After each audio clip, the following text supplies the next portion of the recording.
రాష్ట్రంలో బీఆర్ఎస్ ఎక్కడుంది? KCR torch light వేసుకుని వెతుక్కునే పరిస్థితి ఉందని సీఎం రేవంత్ రెడ్డి అన్నారు. ఆ పార్టీ 25 ఏళ్ల ప్రస్థానంలో ఇంత దీనావస్థలో ఎన్నడూ లేదన్నారు.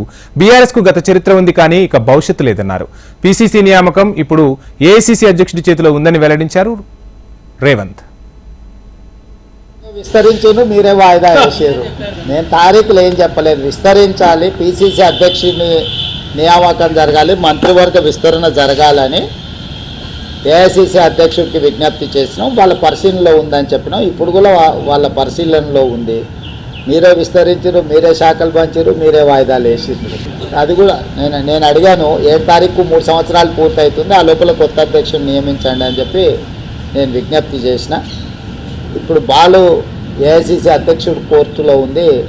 దీనికి సమాధానం మీకు అక్కడి నుంచే సరైన సమాధానం వస్తుంది. అది అక్కడ చెప్పాల్సిందే.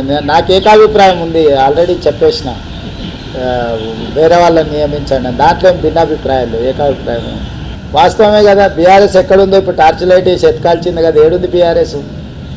సింగిల్ సీటు కూడా పార్లమెంట్లో లేదు. పార్టీ పుట్టినప్పటి నుంచి 25 సంవత్సరాలలో ఇంత దీనావస్థ ఎప్పుడూ లేదు. ఇప్పుడు ప్రజలు కాదు, కేసీఆర్ కూడా బీఆర్ఎస్ ఏడుందని టార్చ్ లైట్ వేసి ఎత్తుకోవాల్సిన పరిస్థితి వచ్చింది. కాలగర్భం కాదు, గత చరిత్ర బీఆర్ఎస్ అనేది. బీఆర్ఎస్కు గత చరిత్ర ఉన్నది కానీ భవిష్యత్తు లేదు.